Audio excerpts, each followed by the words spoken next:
Alright guys, welcome to BTM's Heroic 25 Shop Guide. Honestly, right? Hero Despark, you know, doing this for you I'm gonna stay on guys. the left. Mad special. Alright, All Hero, right, take away for phase one. phase one. Like always, in normal mode, your tanks have to stand in the pure Oh, light because it creates that V you shape didn't come back to that one. Oh, you put me on the fucking decreases left. damage taken by 15% and also prevents you from getting feared. Now, everything's still pretty much the same, whereas the mountainous crackle is still every 45 seconds, and now one increase on the main platform is Breath of Fear. Breath of Fear on normal mode hits for 450,000, so there is a chance that you can survive through it. In heroic mode, it hits for 675,000, so there is zero chance of you surviving that. And you also get feared, obviously, but it doesn't matter, you'll be dead. Next part is the terror spawns. The terror spawns in their they throw penetrating bolts at you. Each penetrating bolt will hit for 117,000 shadow damage, and puts a debuff on you that increases the damage taken by 25% for the next 15 seconds. Also, um, reaching attack, the Shaw strikes at a distant target, inflicting 50% weapon damage on shadows and increasing shadow damage taken by 25% for 25 seconds. This ability is only used when there is no targets within melee range, so your tanks should always be rotating.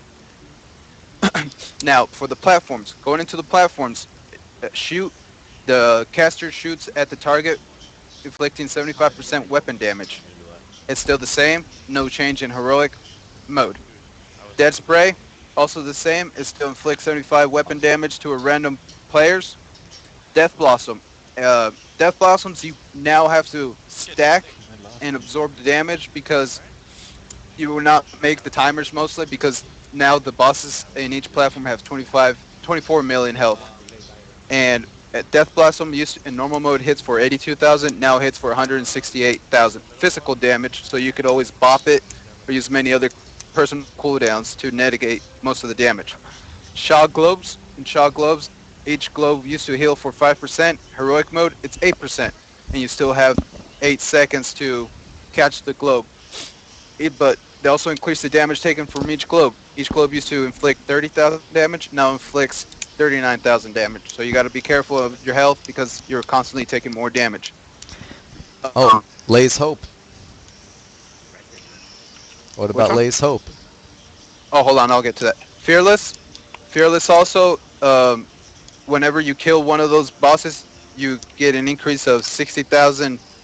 You're 60%. getting a 60% increased damage, and you get it along with a movement speed of 150 movement speed for 30 seconds, and you're still immune to fear, so you can constantly stay out. But since we're not killing minions anymore, there's no really need for that because you can't afford to lose all that damage on the minions to push Shaw to 66%. That is your goal on phase one. Push Shaw to 66%. Now, once you push Shaw, you get Lee's Hope. It's heroic mode only, and Lee's Hope increases your attack and casting speed by 15%.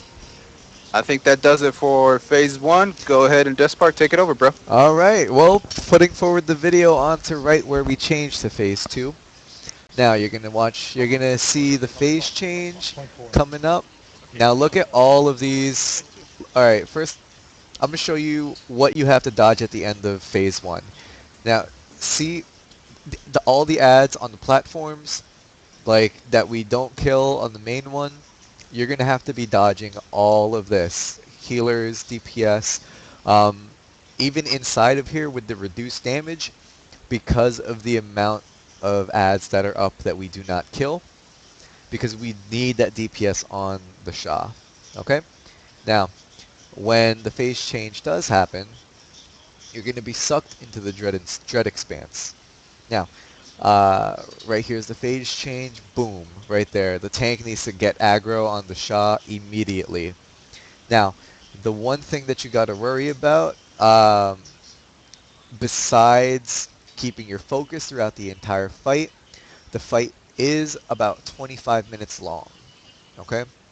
So you're going to be able to lust 3 times technically, because once you go into the Dread Expanse, all of your cooldowns are reset. There is no more debuff for Lust, so you Lust at the start like Method just did, and you don't stack it but stagger your DPS cooldowns throughout the fight because you need those DPS at certain points, especially at the beginning of this fight when there are no ads. Now talking about the ads. Okay, now the ads are going to spawn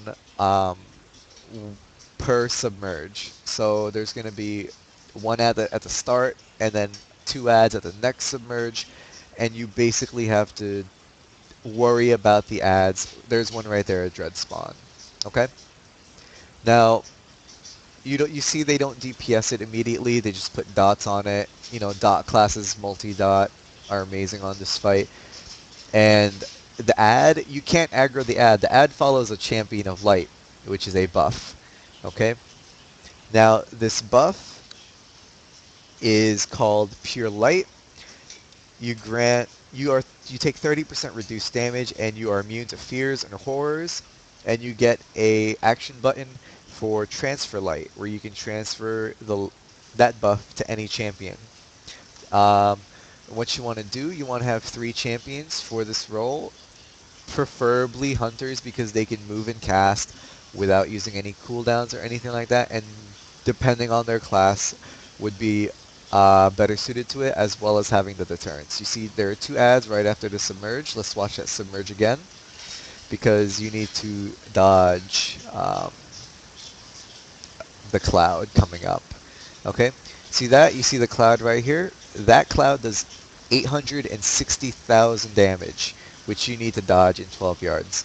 The hunter over here didn't dodge it because he has Champion of Light, so he doesn't get hit for, or actually, yeah, he didn't get hit for anything from that submerge. Um, so you just want to stay away from that. And coming up right here, Huddle in Terror, that's another debuff that we're going to worry about. Now, Huddle in Terror, you are terrified by the Shah. He terrifies about 4 to 6 people. It's completely random, and it inflicts 75,000 shadow damage every 1 second for 15 seconds. This is a healing problem. The healers need to focus on, rotating cooldowns. You can't break the fears out because the damage still ticks.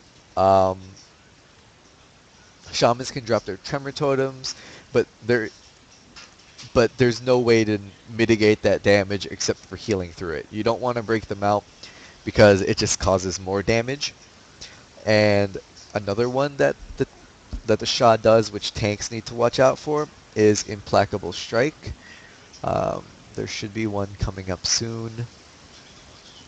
Basically, the Shah attacks in a cone in front of him for 860,000 damage again. Right there, if you guys didn't see that, was a strike. He basically grows a sword out of his hand. It's a really big tank Q that the tank needs to run out of that cone, and that makes sure that no DPS should ever be in front of Shah. The way they position Shah is right here. You have the Shah of Fear here in the red, you have the melee over here, and you have your range scattered behind these raid markers. These raid markers are the positions for the 3 players with pure light on them. Now for the ads, which follow pure light, you want to bounce in between raid markers 2 and 3 to maximize AoE, cleave, DPS, and slows from the melee group and Shah to maximize your DPS. Now, when you do this, when you bounce them in between, you should be getting them pretty low, just making sure that your cleaves, your AoE dots, your dot classes always have them up and refreshed on the ads, and that when the Shah does submerge, which will be shown right here, you'll see the Shah submerged and they kill the ads. You kill the ads during the submerge.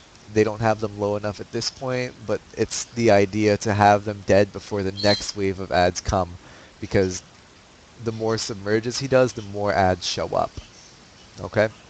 So at the end of the fight, you're going to have 7, 8, maybe 9 spawns that your raid will not be able to deal with because of how much Damage needs to be spread out through the ads and through the boss. Now you're gonna see, I believe, blowjobs has it right here. Okay, see Champion of the Light right here. They bounce it between purple and blue right here, and then X. X is the original. They bounce it between these two so that the AoE cleave from the melee will work. And dodging the water spouts. The water spouts you need to move before they're cast or else you're not going to make it out of the animation. The animation does knock you up a bit and it does AoE damage within 2 yards. Um, One big thing that tanks need to look out for is Naked and Afraid. The Shah basically strips the current target, which will be the tank, for all of its armor, and it reduces chance to dodge and parry by 100% for 4 seconds. So the tank will be naked and afraid. So tanks need to swap at that point, and they need to they need to kind of rotate their cooldowns to deal with that. Another thing, Thrash changes during Phase 2 to become Dread Thrash. Instead of striking 4 times, he strikes 6 times on every 4th Thrash. Say that 5 times fast. Okay. Um, and those are pretty much all of the Shaw mechanic changes for Phase 2. And now for the Dread Spawns. The ads do AoE damage to random players in the raid. You're going to see it come out in white bolts like that. They do 61,000 damage. It's healable. It's not a big problem if you have AoE heals and your healers are good at managing their mana and using personal cooldowns when called for by the raid leader. But the reason why they bounce the ads between 3 people is because they gain 100% move speed periodically and stacks up to 5 times. Now, the speed buff is reset whenever Champion of the Light bounces to another player. And the reason you do not want them to reach a Champion of the Light is because they cast Eternal Darkness right here. See that? Bounced right off to another player. Eternal Darkness instantly kills the target after a 1-second cast range. Okay? So besides ad control, which is about 99% of this fight, well, no, 90% of the fight, and then damage on the boss, worrying about cooldowns and tanking rotation, that is phase 2 of the fight. Now, this fight is really tough. It's so long, you need to have focus the entire time, and I know our raid kind of has a few problems with that sometimes. But this is the longest and one of the hardest fights. Well, not the hardest, but just the focus requirement on this is huge. Every DPS needs to be managing their cooldowns, rotating their cooldowns for the correct time when it's called for, especially for DPSing the ads. Because you know what? Once you get to 5, 6 ads, 15 million health on each one, it gets really rough, even when DPSing. But besides that, that's pretty much the entire fight. Bam, right there, implacable strike that the tanks need to dodge. You see that sidestep from the prop pally? Yeah, prop pally. Um, but to give you guys a bit of motivation, let's check out Method's first kill, actually. See here, 5%, 83 million health. You see all the ads. Now just listen to how much communication they have and the control over the ads and boss.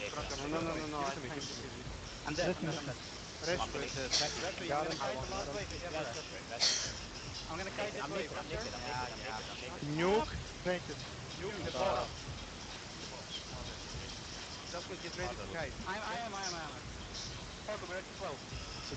Move away. Hold on. It's going to trick you.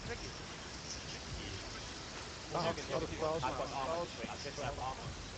am kiting, so I'm kiting. Dude, I'm using social now. Tank it. The boss is dead, guys. Dead. Keep up! Come on! Come on, guys. They're coming! No! They're coming!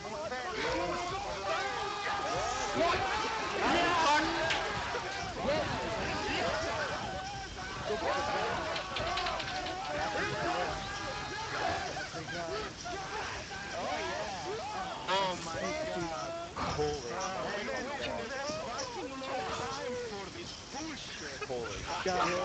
I'm getting to the All right, that's the boss. Good luck, guys. Hope to see this boss soon in progression. Peace, sons. Yep.